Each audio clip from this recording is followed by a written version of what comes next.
오늘 우리에게 주시는 하나님의 말씀은 데살로니가 전서 5장 16절로 18절 말씀입니다.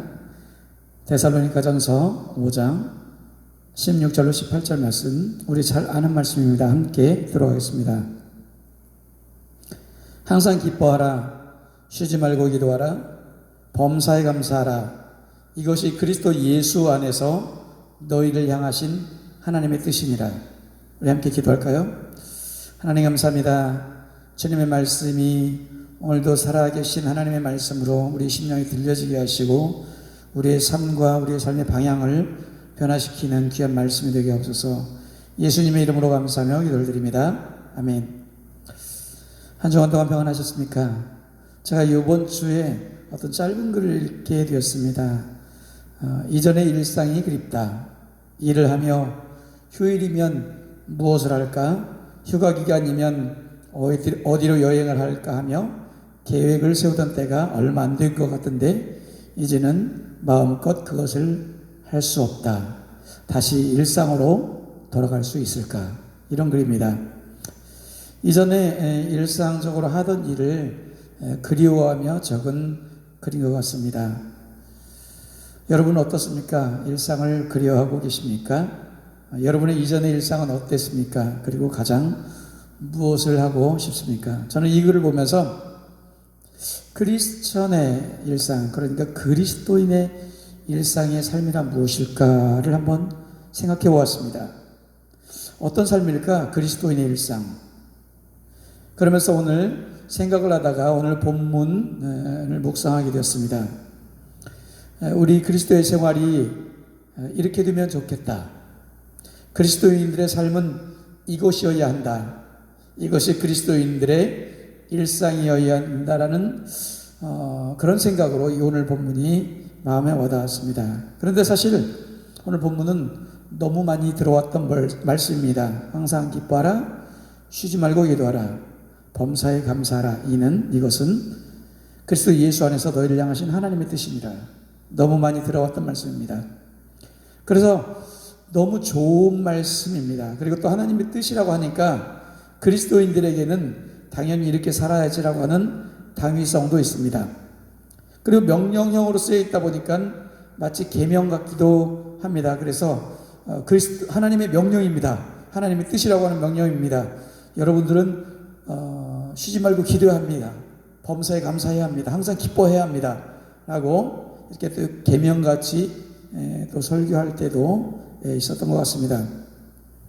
그런데 이 말씀이 좋기는 좋은데 막상 실천하려면 그냥 너무 좋은 하나님의 말씀이다. 딱 거기에서 멈출 때가 있습니다. 그리고서 성경에서 말하는 이상적인 말씀, 굉장히 좋은 말씀 정도로 여길 때가 많이 있습니다. 왜냐하면 항상 기뻐하라, 또 쉬지 말고 기도하라, 범사에 감사하라. 항상과 쉬지 말고와 범사라는 말이 붙어 있어요. 그러다 보니까 어떻게 잠시 기뻐할 수는 있어도 또 때때로 우리가 기도할 수는 있어도 그리고 때때로 감사한 일이 생기면 감사할 수 있어도 어떻게 항상 그리고 쉬지 말고 범사에. 이것은 굉장히 하나님의 말씀이어서 좋긴 한데 딱 거기까지다 이렇게 생각하시는 분들이 많이 있습니다. 그래서 오늘은 이 말씀을 묵상하고 우리 그리스도인들의 일상의 삶에서 이 말씀이 어떻게 적용될지를 한번 생각해보고 나눠보기로 했습니다. 오늘 본문 말씀의 결론은 이것입니다. 이것이 그리스도 예수 안에서 너희를 향하신 하나님의 뜻이니라. 앞에 항상 기뻐하라, 쉬지 말고 기도하라, 범사에 감사하라. 이 세 가지가 이것이 그리스도 예수 안에서 예수 믿는 우리를 향하신 하나님의 뜻이니라 이렇게 이야기하고 있습니다. 우리는 하나님의 뜻을 찾을 때가 많이 있습니다. 하나님의 뜻이 무엇일까? 어떤 일이 닥치면 하나님의 뜻이 무엇일까? 이런 팬데믹, 이 코로나 전국 이런 가운데서 하나님의 뜻이 무엇일까? 좋은 크리스천 그리고 신실한 크리스천은 언제나 일상에서 하나님의 뜻을 찾습니다.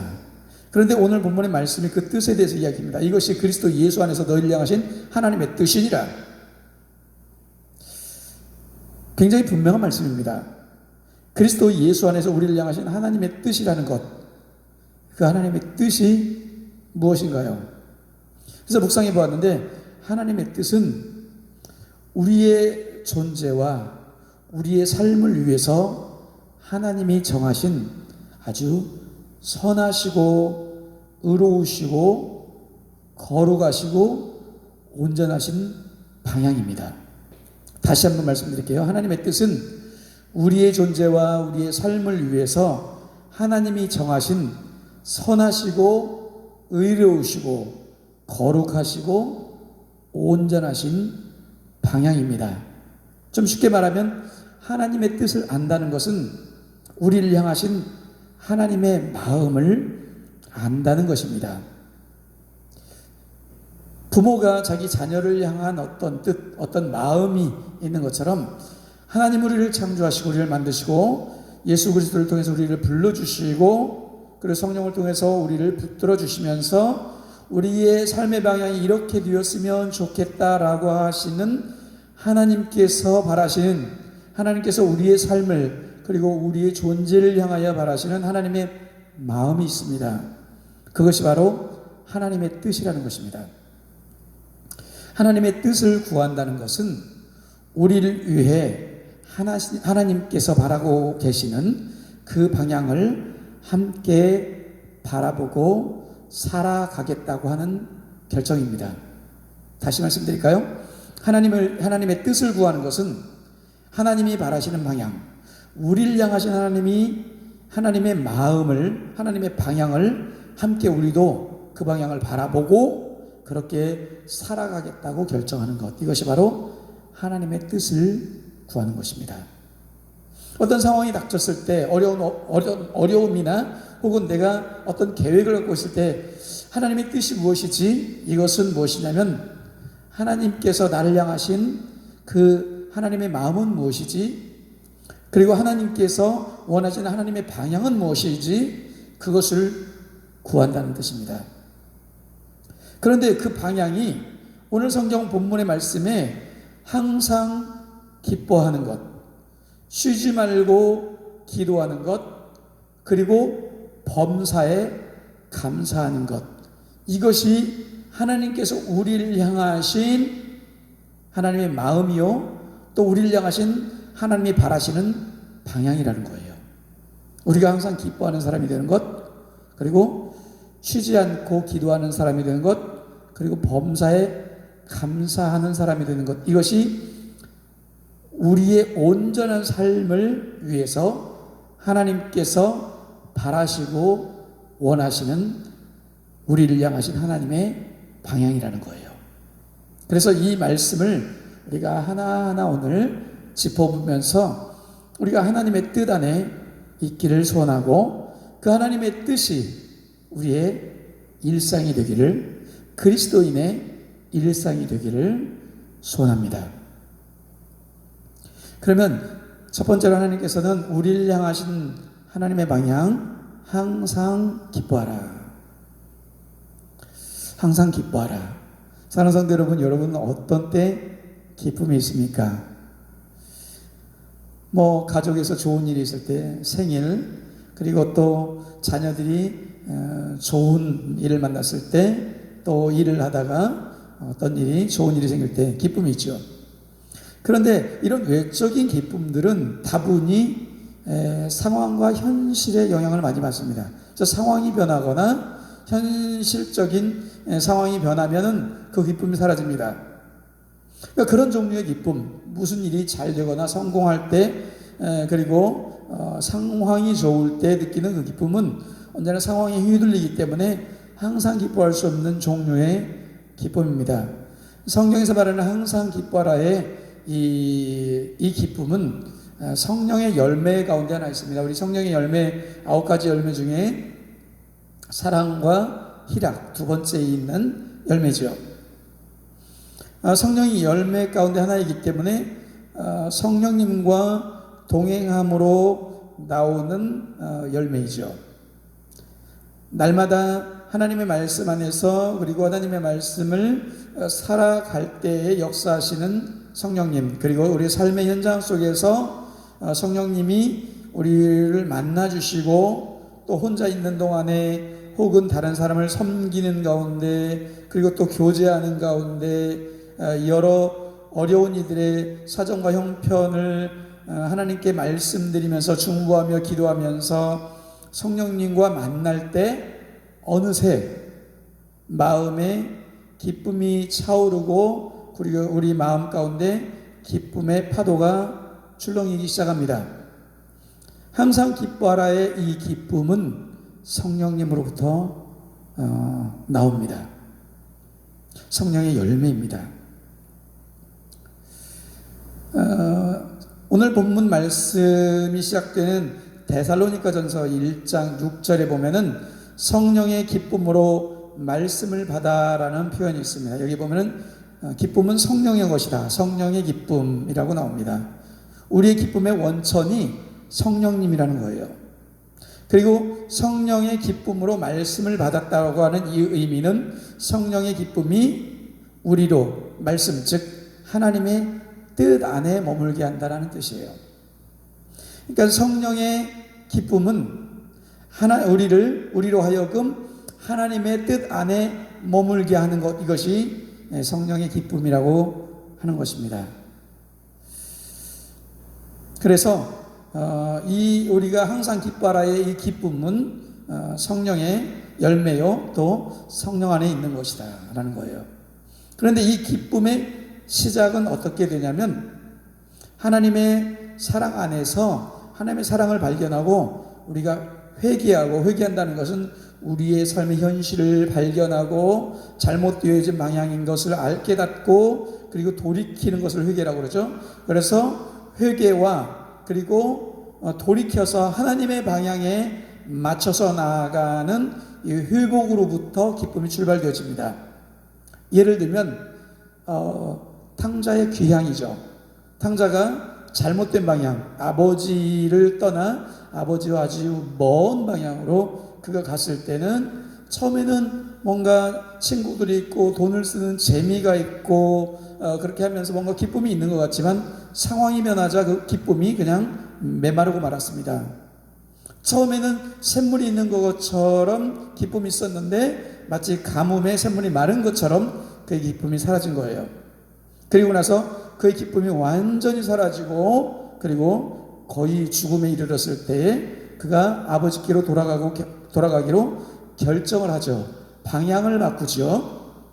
그리고 그 방향을 바꾸어서 아버지께로 점점 가까이 가면 가까이 갈수록 그는 기쁨의 세계로 다가가고 있었던 것입니다. 그리고 아버지의 집에 도착했을 때는 아버지의 기쁨, 그리고 그 기쁨이 돌아온 탕자의 기쁨, 그리고 초청받은 이웃의 기쁨, 그리고 모두의 기쁨이 되었죠.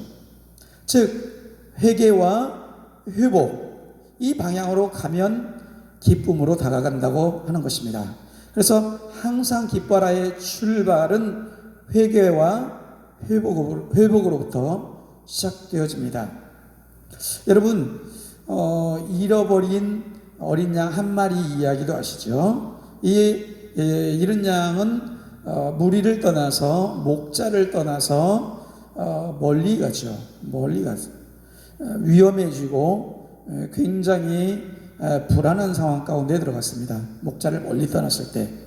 그런데 이제 목자 대신 우리 주님이죠. 주님이 그 잃어버린 양을 찾아서 이제 집으로 데리고 왔을 때, 귀가했을 때 거기에 기쁨이 있었죠. 그래서 기쁨의 잔치가 그곳에도 열린 모습을 볼 수가 있었습니다. 그러니까 오늘 우리의 삶도 아버지를 떠나서 멀리 가면 갈수록 기쁨은 메말라 가기 시작합니다. 그것이 세상에서 성공이어도 그것이 출세이어도 상관없습니다. 아버지로부터 멀어지면 기쁨은 메말라 가는 것입니다. 그런데 반대로 이제 회개와 회복을 통해서 하나님께로 방향을 맞추고 아버지께로 나아가면 나아갈수록 그 기쁨이 온전하여지고 항상 기쁨, 항상 기뻐라의 항상 기쁨으로 채워진다고 하는 것입니다. 여러분, 삭개오의 이야기를 우리가 잘 알고 있죠. 그가 세상에서 자기의 방식대로 성공을 했습니다. 부도 모았습니다. 그리고 높은 지위에도 있었습니다. 사람들보다 좀 더 다른 클래스에 산다고 생각을 했습니다. 그런데 그의 마음에는 기쁨이 사라졌고 행복이 사라졌습니다. 그리고 나서 어느 날 예수님이 지나가시는 것을 보고 궁금증을 가지고 예수님을 보고자 그가 뽕나무에 올라갔다가 예수님의 초청을 받고 그의 집에 예수님이 들어가게 됩니다. 삭개오야, 내려오너라. 내가 너의 집에 유하여야겠다. 예수님을 그가 모셨습니다. 그리고 그가 이제 그곳에서 회개와 회복의 과정을 거칩니다. 내가 훔친 것이 있다면, 토색한 것이 있다면 정말 4배로 갚고, 그리고 재산의 절반을 나누어서 가난한 자들에게 나눠주고, 회개와 회복의 순간이죠. 그때 예수님께서 이 집에 구원이 이르렀다고 말씀하시면서 그날 밤에 제자들과 예수님과 삭개오는 기쁨이 가득한 밤을 맞이했습니다. 그렇습니다. 항상 기뻐라의 이 기쁨은 어디서부터 출발되자면 회개와 회복으로부터 출발되어집니다. 사랑하는 성도 여러분, 우리가 지금 이 꽈렘 때나 우리 지금 격리 기간 동안에 집에 있으면서 우리가 바라봐야 될 것은 우리 자신입니다. 우리가 어떤 방향으로 가고 있었는지, 지금까지 내 삶이 하나님으로부터 멀어지면서 성공과 그리고 성취를 향해서 나아갔는지, 아니면 하나님의 방향에 있었는지 우리는 되돌아보고 회개와 회복을 할 때 우리에게 기쁨이 찾아옵니다. 그리고 요한 1서 1장 3절에서 4절에 보면 이런 말씀이 있습니다. 우리가 보고 들은 바를 너희에게도 전함은 너희로 우리와 사귐이 있게 하려 함이니 우리의 사귐은 아버지와 그의 아들 예수 그리스도와 더불어 누림이라. 우리가 이것을 쓰면 우리의 기쁨이 충만하게 하려 함이라. 이렇게 되어 있습니다. 여기 보면은 마지막 절에 요한일서 1장 4절 말씀에 우리의 기쁨이 충만하게 되려면 그 앞절처럼 되어야 된다는 거예요. 그것은 무엇이냐면 우리와 사귐이 있게 하려 함이다. 그래서 사귐이 있어야 되는데 그 사귐이 뭐냐면 아버지와 그의 아들 예수 그리스도와 더불어 누리는 것. 즉 우리가 예수 그리스도와 함께 아버지 하나님의 가족으로서 그 관계를 누릴 때, 그 사귐을 누릴 때 우리의 마음에 기쁨이 충만하게 된다고 요한일서는 이야기를 하고 있습니다. 그러니까 기쁨의 원천은 제가 처음부터 말씀드린 것처럼 성령님이라고 했는데, 성령님께서 우리로 하여금 예수 그리스도를 알게 하시고, 그리고 예수 그리스도를 구주로 모시고, 아버지 하나님을 우리의 아버지로 모시고, 아버지의 한 가족으로, 영적인 이 가족으로서 살아가면서 이 관계를 더불어 누리는 것, 사귀고 누릴 때 우리의 기쁨이 충만하게 된다고 이야기를 하고 있습니다.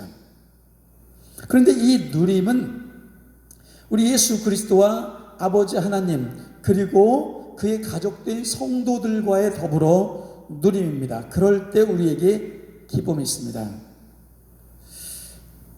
얼마 전에 저도 온라인으로 잠깐 아마존 우리 만나며 사랑하며 모슴교회를 진행하시는 분들과 함께 화상회의를 잠시 한 적이 있습니다.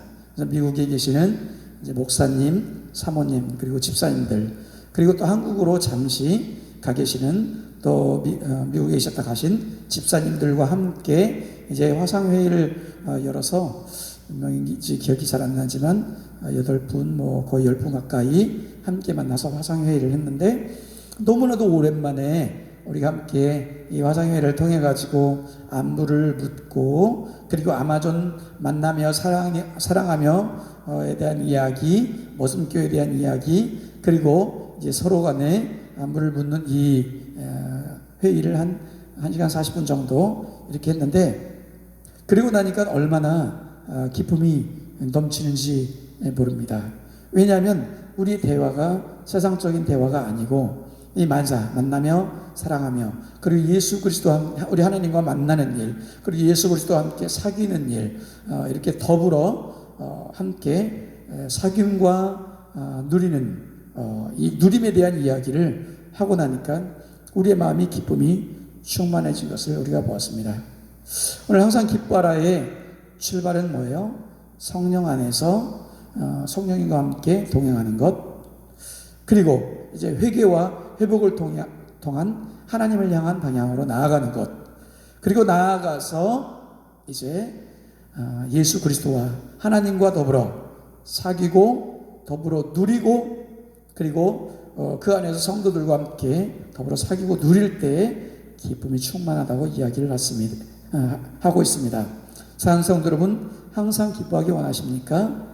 이 세 가지 꼭 잊지 마시고 성령님과 동행하시고, 그리고 이제 여러분의 삶을 돌아보아서 회개와 회복을 통해서 하나님의 방향으로 나아가서 하나님께 점점 더 가까이 나아가시고, 그리고 이제 예수 그리스도와 하나님과 더불어 사귀고 누리는 그런 삶이 있기를 축원드립니다. 두 번째는 쉬지 말고 기도하라. 아니, 기도를 어떻게 쉬지 않고 할 수 있을까? 여러분, 우리가 잘 아는 것이 있습니다. 기도에 대해서. 기도가 하나님의 뜻을 구하는 것이라고 우리는 잘 알고 있습니다. 쉬지 말고 기도하라는 이 말씀은 구체적으로 하나님의 뜻을 구하는 삶을 살라라는 의미입니다. 즉, 매 순간 우리를 향하신 하나님의 마음을 찾아가는 것, 이것이 바로 기도입니다. 기도는 하나님의 뜻을 찾아가는 과정입니다.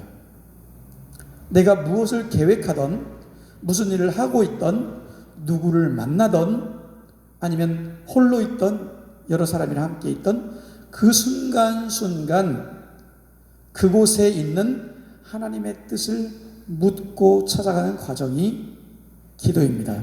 그래서 쉬지 말고 기도하라가 되는 것입니다. 쉬지 말고 매 순간 눈을 감고 무릎을 꿇고 기도하고 있어라, 그런 이야기가 아니고, 우리의 삶에서 매 순간 우리를 위해, 우리의 삶을 위해 하나님께서 바라시는 그 방향, 그리고 선하시고 의로우시고 거룩하시고 온전하신 방향이 무엇인지를 찾아가는 과정, 이 과정이 쉬지 말고 기도하라는 의미입니다. 바로 이 방향을 바라보고 그 방향으로 너의 삶이 나아가게 하라, 이것이 쉬지 말고 기도하라는 의미입니다. 우리는 세상을 바라보고 아니면 나의 원하는 것들을 열심히 하다 보면 우리의 삶의 방향을 잃을 때가 많이 있습니다. 그런데 그 방향을 되찾는 방법은 기도입니다. 하나님이 원하시는 방향으로 내 삶을 이제 맞추는 그 과정이 기도라는 것입니다. 마가복음 4장에 보면은 예수님과 제자들이 함께 배를 타고 이제 갈릴리 호수를 건너서 반대편으로 가는 장면이 나옵니다. 갈릴리 바다라고 하고 또 호수라고도 하는 이곳을 배를 타고 건너는 장면이 나옵니다. 그런데 중간에 풍랑을 만나게 됩니다. 그래서 풍랑을 만나서 어두운 밤에 바람이 불고 풍랑이 오니까 배는 방향을 잃고 표류하고 있고, 제자들은 바람과 파도에 두려워서 떨고 소리를 질렀습니다. 그 순간에 예수님은 배 안에 계셨지만 주무시고 계셨습니다. 그때 제자들이 이렇게 예수님께 질문을 합니다. 선생님이여, 우리가 죽게 된 것을 돌보지 아니하시나이까? 굉장히 정말 절박한 질문입니다. 선생님이여, 우리가 죽게 된 것을 돌보지 아니하시나이까? 어쩌면 이것은 예수님을 향한 기도입니다. 예수님을 흔들어 깨우면서 선생님 우리가 죽게 되었습니다. 주님 우리가 죽게 되었습니다. 우리가 죽게 된 것을 돌보지 아니하시나이까. 굉장히 위기의 상황 속에서 주님께 기도했습니다. 그런데 이 기도는 결국 이 질문, 우리가 죽게 된 것을 돌보지 아니하시나이까, 이 기도의 기도하고 이 절박한 외침은, 다급한 이 기도는 결국 이전에 제자들에게 말씀하셨던 그 말씀을 생각나게 하는 질문이었습니다. 이전에 예수님께서 이렇게 말씀하시죠. 그날 저물 때에 제자들에게 이르시되 우리가 저편으로 건너가자. 예수님은 이미 그들에게, 제자들에게 목적지와 방향을 분명히 가르쳐 주셨습니다. 저편으로 건너가자. 그리고 예수님은 주무신 것입니다. 그 배는 풍랑이 일던 바람이 일던 저편으로 건너가게 되어 있었습니다.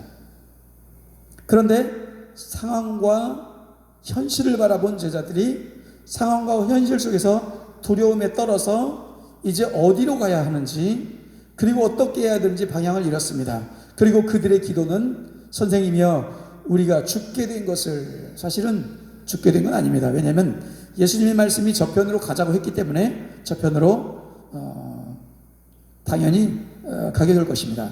그런데 상황과 현실 속에 있었던, 그래서 방향을 잃었던, 말씀을 잊었던 그들은 이제 선생님이여 우리가 죽게 된 것을 돌보지 아니하시나이까 라고 기도했습니다. 하지만 그렇게 어리석은 기도 같을지라도 이 기도는 예수님이 말씀하셨던 우리가 저편으로 건너가자라고 했던 이 방향을 분명히 기억나게 했습니다. 그렇습니다. 우리는 때로 파도로 인해서 그리고 삶에 일어나는 풍파로 인해서 우리가 방향을 잃을 때가 많이 있습니다. 큰일 났네.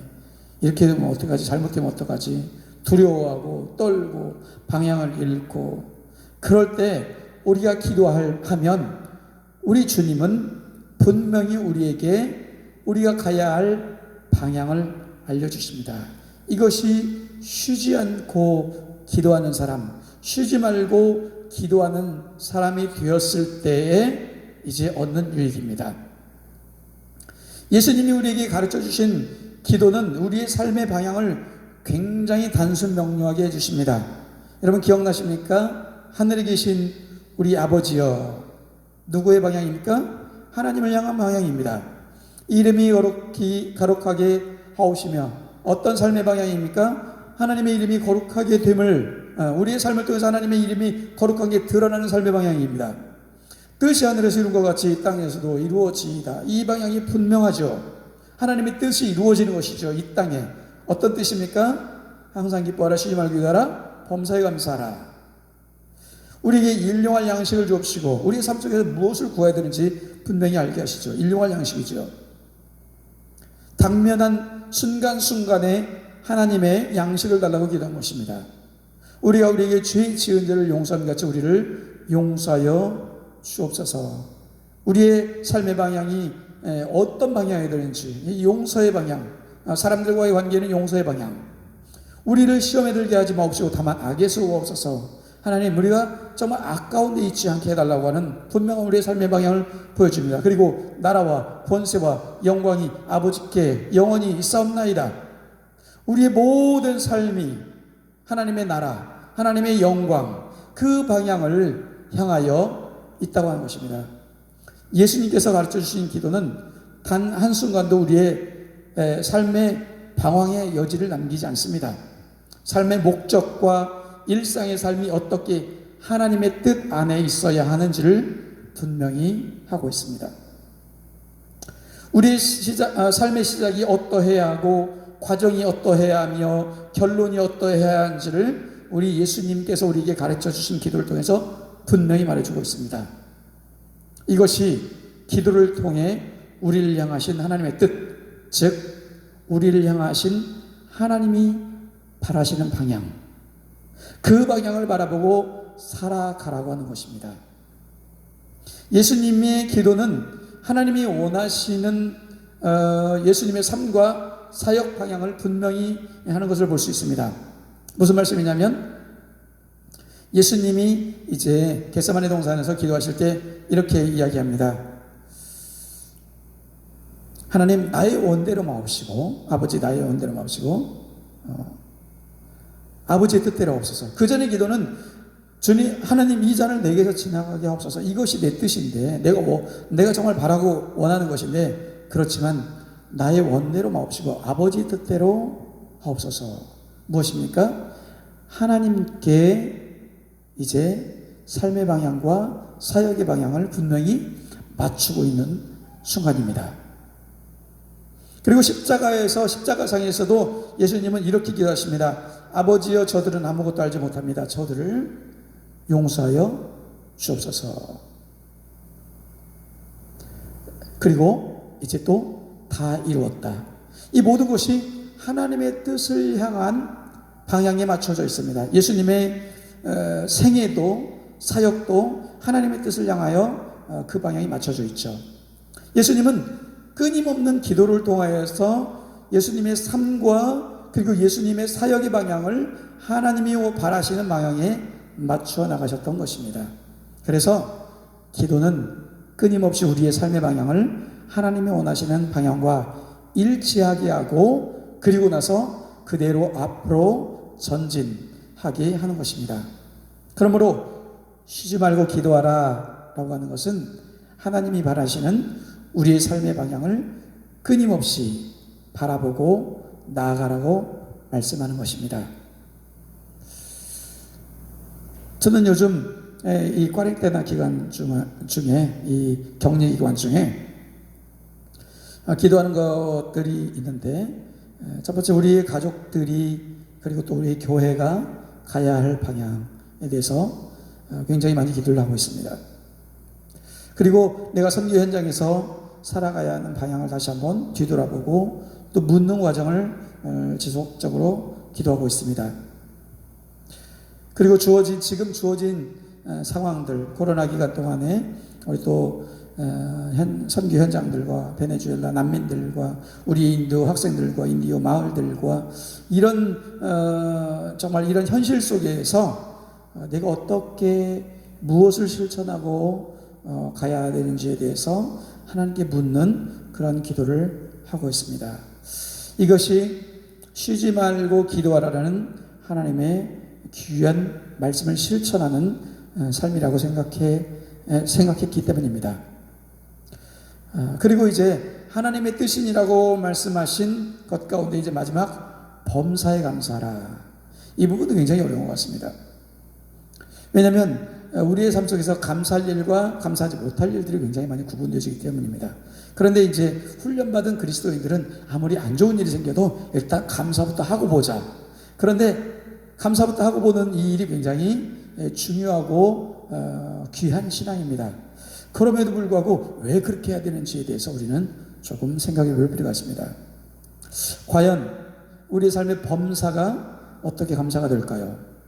세상은 힘든 일이 있거나 탈출하고 싶을 때가 많은데 범사, 즉 모든 일에 감사가 가능할까요? 요즘 사람들이 삶이 격리되어 있죠. 몸이 격리되어 있고 삶이 격리되어 있습니다. 또 경제도 격리되어 있습니다. 그러다 보니까 마음도 격리된 것 같습니다.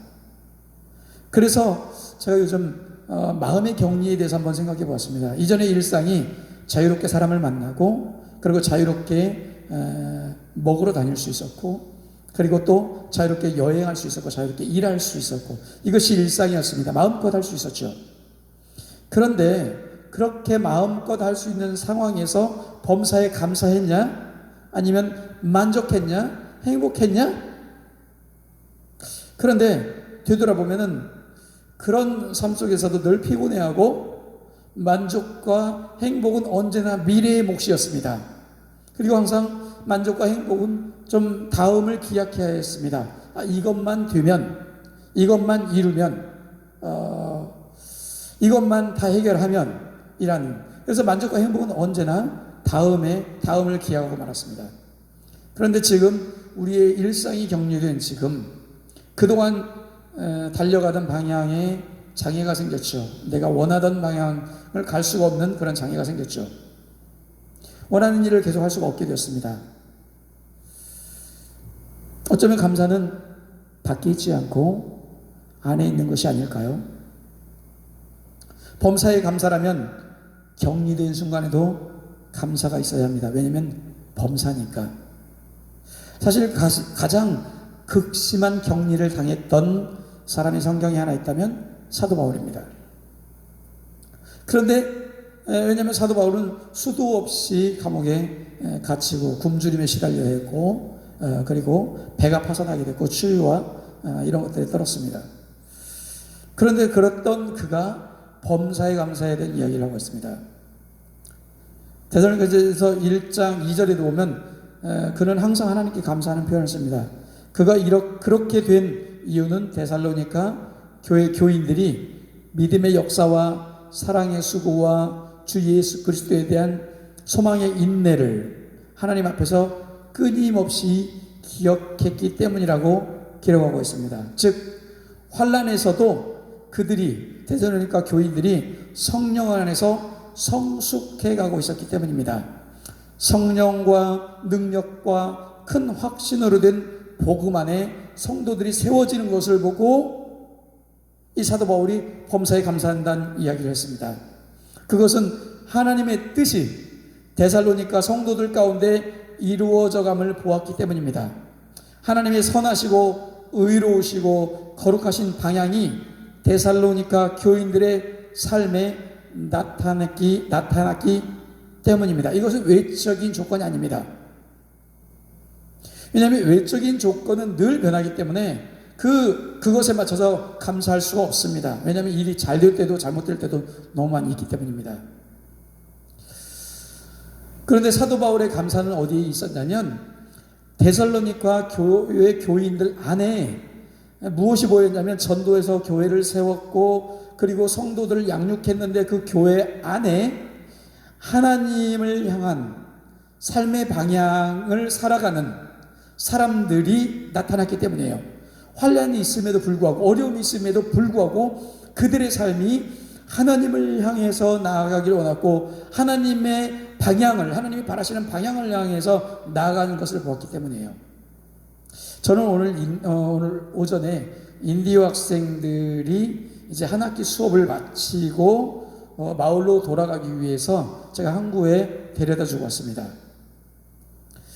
항구에 나가서 이제 어려운 가운데 배 한 대가 화물선이 한 대 가는데 여러 시청 그 해당 시청으로부터 이제 허락을 받고 그리고 마을 추장으로부터 허락을 받고 또 이 마나우스에 있는 배를 운항하는 아이스펌에 또 허락을 받고 그 허락을 받은 다음에 이제 학생 15명을 오늘 배에 실어서 보냈습니다. 이번 학기는 저도 그렇고 학생들도 격리된 상황에서 정식 수업이라기보다는 경건훈련, 성경공부 그리고 또 함께 뜨겁게 예배드리고 기도회를 갖고 또 설교 실습을 우리 신학생이니까 가르쳐주고 또 구원에 관해서 또 알려주고 또 선교에 관해서 이야기를 하면서 참 함께 하나님의 뜻을 많이 생각하고 우리 스스로를 되돌아보는 시간을 많이 가졌습니다. 그러다 제가 발견한 것이 하나 있습니다. 인디오 학생들 하나하나가 이 말씀을 함께 훈련하고 묵상하고 함께 기도하는 가운데서 인디오 학생들이 이제 나눔 시간에 고백하는 것을 보았는데 성경 말씀 안에서 자기 자신의 삶을 발견하기 시작했다는 것입니다. 이게 성경 공부에서 제자 훈련에서 뭐가 그렇게 큰 일이냐? 사실 인디오 학생들이 굉장히 어려웠던 부분이었습니다. 제가 사역을 하면서 저에게 너무나도 큰 도전이었던 부분이기도 하고요. 그리고 자신을 거의 드러내지 아니하고 표현하지 않는 인디오들에게는 이렇게 하나님의 말씀 안에서 자기 자신을 발견하고 이러한 부분들을 솔직하게 고백하고 그리고 앞으로 이렇게 살아야 되겠다고 이야기하는 이 삶의 방향의 전환은 그리고 그것을 표현한 것은 굉장히 놀라운 사건이었습니다. 저에게 신선한 충격이기도 하고 좀처럼 자신들을 표현하지 않는 사람들입니다. 그리고 굉장히 단순하게 생각하고, 그런데 말씀을 통해서 자신을 내어놓고 삶의 방향을 다잡기 시작한 이 모습을 바라보고, 말씀을 통해서 하나님이 원하시는 방향을 깨닫고 바라보고 자신의 방향을 수정하겠다고 하는 고백을 하는 이 모습을 보고 정말 감사가 저절로 나왔습니다. 정말 하늘에서 뜻이 이루어진 것 같이 땅에서도 이루어지이다, 이 말씀이 떠오르는 순간이었습니다. 이것이 감사가 되었습니다. 어쩌면 데살로니가 교인들을 바라본 사도 바울이 이런 감사를 했지 않았을까라고 하는 아주 조금의 이해를 할 수 있는 그런 시간이었습니다. 하나님께서 말씀하신 범사의 감사는 세상의 조건에서 찾을 수 없습니다.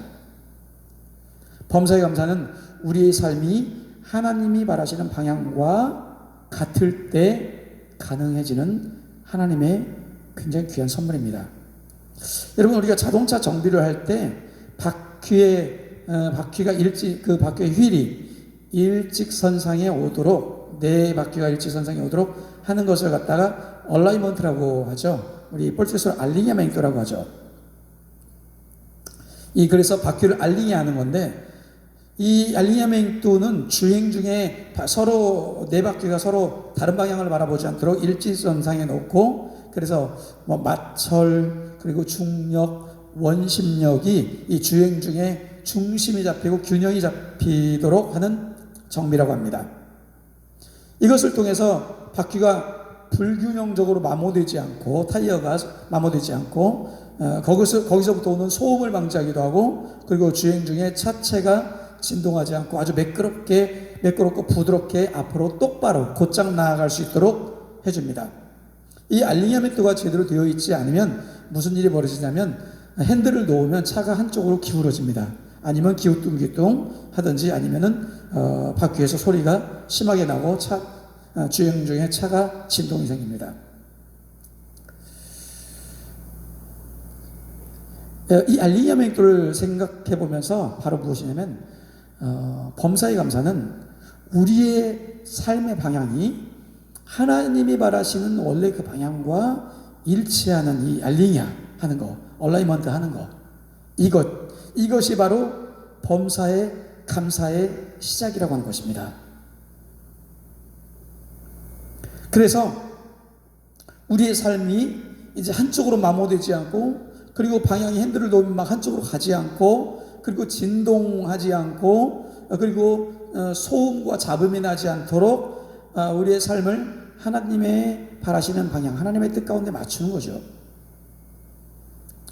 그 방식은 앞에서 말한 두 가지 방식을 통해야만 범사의 감사가 이루어지는데, 그것은 무엇이냐면 항상 기뻐하는 것과 쉬지 말고 기도하는 것입니다. 항상 기뻐하는 것 안에는 뭐가 있었죠? 바로 성령과 동행하는 것, 그리고 회개와 회복을 통해서 기쁨을 얻는 것, 하나님과 더불어 사귀는 것이죠. 그리고 쉬지 않고 기도하는 것이죠. 내 삶의 방향이 하나님께 나아갈 수 있도록 끊임없이 물어보고 다시 맞추는 거죠. 얼라이먼트 하는 거죠. 그래서 하나님의 뜻이, 하나님의 방향이 내 안에서 이루어지도록 할 때 감사가 생기는 거예요. 하나님의 뜻이, 하나님의 바라시는 방향이 내 안에 생겨날 때 얻어지는 선물이 바로 뭐냐면 범사의 감사라고 하는 것입니다. 사도 바울도 역시 사도 바울 자신이 회심을 갖고 복음을 증거하고 삶의 방향을 그가 살아가는 동안에 데살로니가 교인들, 그 성도들 안에 하나님의 방향이 맞춰질 수 있도록 그 자신도, 그리고 그가 훈련시켰던, 개척했던 데살로니가 교인들 안에도 이 하나님의 방향이 생겨나도록 함으로 말미암아 그가 범사의 감사의 은혜를 누렸다는 것입니다. 대부분의 사도들이 그 경험을 했습니다. 그들이 핍박 속에서도 그들의 서신과 그들의 성경 말씀의 기록에 빠지지 않는 것이 감사인데, 그 이유는 무엇이냐면 그들의 삶이 하나님이 바라시는 방향과 일치되었기 때문입니다. 우리가 범사에 감사가 없고 삶의 만족이 없고 기쁨이 없는 것은 격리 때문도 아니고 성공하지 못해서도 아니고, 그리고 남들만큼 이루지 못해서도 아닙니다. 우리의 삶이 하나님의 방향과 이렇게 일치하지 않는, 얼라이먼트 되지 않은 그런 상태이기 때문입니다. 그래서 삶이 마모되고 삶의 진동이 생기고 삶이 매끄럽게 앞으로 나아가지 못하고, 그리고 삶이 똑바로 앞으로 가지 못하고 자꾸만 기울어지고, 그리고 소음이 생긴 상태라고 하는 것입니다. 범사의 감사는 우리의 일상의 삶과 매우 밀접한 관계를 갖고 있습니다. 오늘 본문과 연결되는 계속되어지는 말씀이 이렇게 되어 있습니다. 성령을 소멸치 말라, 예언을 멸시치 말라, 범사에 좋은 것을 취하고 악은 모양이라도 버리라. 성령을 소멸치 말라는 이야기는 뭐예요? 매 삶에 성령님과 동행하라. 예언을 멸시치 말라는 뭡니까? 하나님의 말씀을 귀담아 듣고 실천하라. 그리고 범사에 좋은 것을 취하고 악은 그 모양이라도 버리라. 이 말씀들이 바로 범사에 감사로 나아가는 방향입니다. 이것은 우리 주님 오실 때까지 우리의 영과 온몸이 흠이 없게 보존되는 길이기도 합니다. 사랑하는 성도 여러분, 코로나 전국에서 일상을 꿈꾸는 우리 그리스도인들의 일상은 하나님의 뜻 안에서 방향이 분명합니다. 하나님이 우리를 위해 세워주신 방향을 바로 바라보는 것입니다. 그리고 그 방향에 내 삶의 방향을 얼라이먼트한 것입니다. 그리고 그 방향을 향해 앞으로 나아가는 것입니다. 그러기 위해서는 다시 한번 결론으로 맺겠습니다. 사랑하는 성도 여러분, 회개와 회복을 통해서 여러분 삶을 돌아보시고 하나님의 방향으로 하나님께 가까이 나아가시기 바랍니다. 하나님께 점점 가까이 나아갈 때 기쁨을 맛볼 수 있습니다. 그 기쁨을 맛보시기 바랍니다. 삶을 뒤돌아보고 방향을 재정비하시기 바랍니다. 예수 그리스도와 하나님 아버지와의 사귐으로 날마다 나아가서 그분과 더불어 사귀시고 누리시기 바랍니다. 성령님과 동행하는 삶에서 기쁨의 열매를 맛보시기 바랍니다. 그리고 기도의 삶을 통해서 잘못된 방향의 삶을 날마다 하나님께 맞추는 연습을 하시기 바랍니다. 훈련을 하시고 그렇게 하시기 바랍니다. 하나님의 방향을 구하시고 거기에 내 삶을 맞추어 나가시기 바랍니다. 그리고 범사에 감사가 될 수 있도록 내 모든 삶의 영역이 하나님이 바라시는 방향과 일치되도록 하시기 바랍니다. 나의 가정이, 나의 직장이, 사람들과의 관계가, 나의 삶이, 그리고 나의 삶의 목적이, 나의 앞으로의 계획이 하나님이 바라시는 방향과 일치되도록 하시기 바랍니다. 이것이 우리를 향하신 하나님의 뜻입니다. 이것이 크리스찬이 꿈꾸는 일상입니다. 사랑하는 성도 여러분, 하나님이 원하시는 일상으로 나아가시기를 주님의 이름으로 축원드립니다. 기도하겠습니다. 하나님 감사합니다. 오늘 귀한 말씀을 통하여서 하나님의 뜻이 무엇인지 알게 하여 주셔서 감사를 드립니다. 우리의 일상이, 우리 그리스도의 일상은 어떠해야 하는지 알게 하시니 감사를 드립니다. 이 한 주간 이 말씀을 통해서 우리 성도들의 삶이 새롭게 재조정될 수 있도록, 그래서 하나님 앞으로 나아갈 수 있도록, 그리고 그 기쁨을, 그리고 항상 기도하고 범사에 감사할 수 있는 하나님의 뜻을 살아가는 성도들로 축복하여 주시옵소서. 감사하며 예수 그리스도의 이름으로 기도를 드립니다. 아멘. 축복의 한 주 되시길 주님으로 축원드립니다. 감사합니다.